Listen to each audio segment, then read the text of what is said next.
रहे तुम भी और रोते रहे हम भी, कहते रहे तुम भी और कहते रहे हम भी। ना जाने इस जमाने को हमारे प्यार से क्या नाराज़ी थी।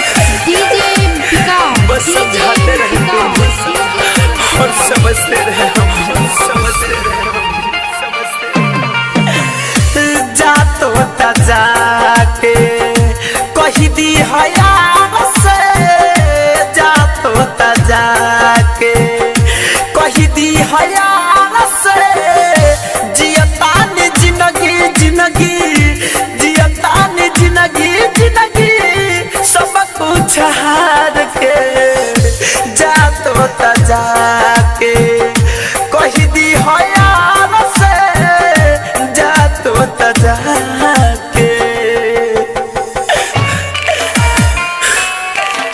बेनाम से ये दर्द ठहर के नहीं जाता, जो बीत गया वो गुजर के नहीं जाता।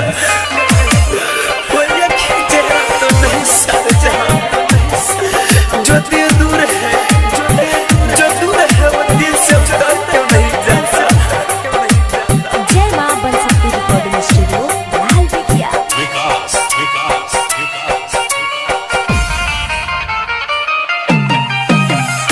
कही हाथ जुदाई उनसे सहल ना सहाता, उनका सिवा दुख हवा के न पतियाता हो।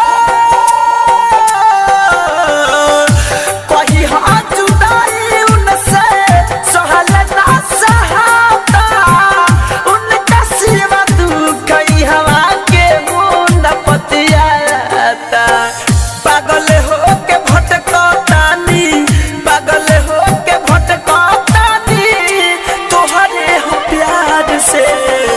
जा तो जाके कही दी है यार से, जा तो जाके। उन गलियों से जब गुजरता तो मंजर अजीब था, दर्द था मगर वो दिल के करीब था, जिसे हम ढूंढते रहे अपने हाथों के लकीरों में। वो किसी दूसरे की किस्मत, किसी और का नसीब, किसी और का नसीब।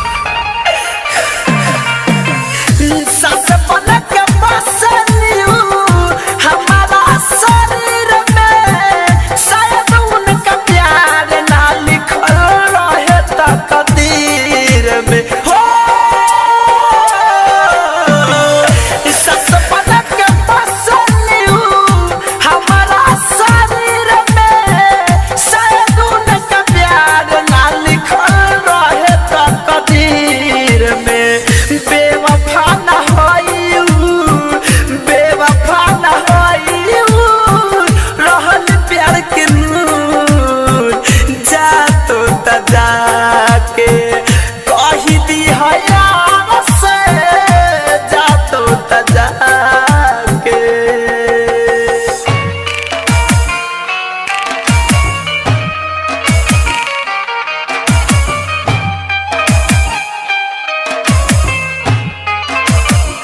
आज ये तन्हाई का एहसास कुछ ज्यादा है, तेरे संग न रहने का मलाल कुछ ज्यादा है। फिर भी काट रहे हैं जिए जाने की सजा, यही सोचकर शायद इस जिंदगी में मेरे गुनाह कुछ ज्यादा है।